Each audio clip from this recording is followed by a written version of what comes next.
Belém é uma cidade apaixonante por diversos motivos. E a gente pode se apaixonar por muitas coisas. Pelo povo, pela cultura, pela gastronomia, pela arquitetura, pelo rio, enfim. Eu não sou daqui, nasci em São Luís, no Maranhão. Adotei Belém e Belém me adotou também. Mas eu quero te contar uma história que não começa aqui no Ver o Peso, começa bem ali, na Praça Dom Pedro II, no Palácio Lauro Sodré.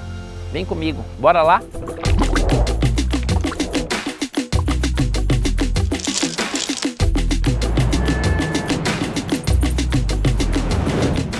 Hoje, as principais manifestações, os principais atos políticos acontecem em São Brás, na Praça da República, mas isso nem sempre foi assim. Na década de 70, início da década de 80, os principais palcos das manifestações aconteciam aqui, na Praça Dom Pedro II e em frente ao Palácio Lauro Sodré, que era a sede do governo. E eu quero contar para você uma história muito legal.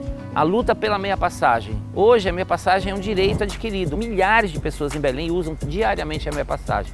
Mas isso não foi sempre assim. Ela não foi dádiva, ela não foi doação, ela não foi uma bênção de nenhum governo, ela foi uma conquista de muitos anos de luta. E o palco era aqui, porque naquela época o transporte era uma competência do governo do estado. E o então governador Alacide Nunes, militar imposto na época da ditadura, trabalhava aqui e morava lá no que hoje é o Parque da Residência. Muitas vezes eu reuni com ele aqui, mas teve um dia que a gente inclusive ocupou esse espaço aqui e bem nessa sala aqui a gente dormiu aqui. Eles não deixaram a gente ir no banheiro, eles não deixaram a gente beber água e a gente ficou aqui a noite inteira na luta pela meia passagem. No dia seguinte, quando ele chegou, ele mandou a polícia e a tropa de choque expulsarem a gente daqui. Mas a luta seguiu. E hoje, se você usa a meia passagem, se você é um estudante, se você é o pai ou mãe de um estudante que usa a meia passagem, saiba que ela foi uma conquista de milhares de pessoas. Eu tenho muita honra de ter participado desse processo de luta, uma das coisas mais importantes da minha vida. Por quê? Porque aqui a gente começou a uma vitória importante, que é ter um direito à educação e um direito ao transporte, que é a meia passagem. Mas, e eu quero convidar você para ir para um outro lugar, nem sempre a luta foi fácil. A gente teve uma repressão muito forte, muito violenta. Eu fui preso, detido e enquadrado na Lei de Segurança Nacional por lutar pela minha passagem.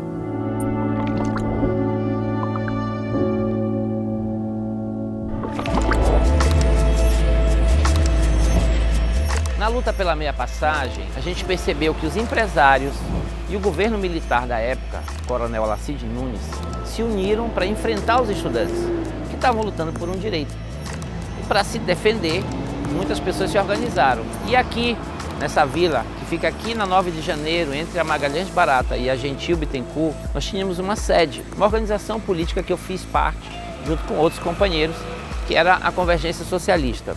E, infelizmente, em 83, enquanto a gente estava aqui numa reunião, nesse dia, inclusive, eu ia viajar para São Paulo de ônibus, a Polícia Federal invadiu e prendeu umas 30 pessoas. E escolheram 8 pessoas que eles achavam que eram as lideranças do movimento e enquadraram essas 8 pessoas na Lei de Segurança Nacional, a LSN.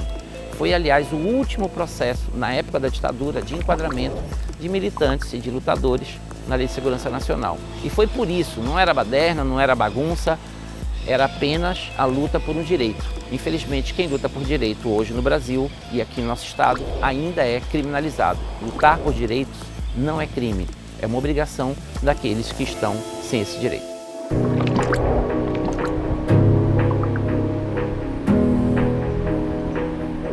E a luta pela meia passagem acabou trazendo eu e mais um grupo de estudantes e um professor para cá, para a Justiça Militar, na 8ª circunscrição militar aqui da região. E nós tivemos que responder na Lei de Segurança Nacional, enquadrado em 2 artigos, como sendo subversivos e está incitando a violência, quando nós é que sofremos a violência da ditadura militar. Mas a Justiça fez aqui vários julgamentos, várias sessões. Meu pai acompanhou várias dessas sessões. Aliás, é bom lembrar que meu pai acompanhou o primeiro depoimento que eu fiz, de mais de 6 horas de duração lá na Polícia Federal, se colocou ao meu lado desde sempre. E aqui ele acompanhou todas as sessões. Ao final, a própria Justiça Militar, a própria ditadura reconheceu que a acusação não tinha fundamentação jurídica e no final eles retiraram todas as acusações e nem houve a finalização do julgamento.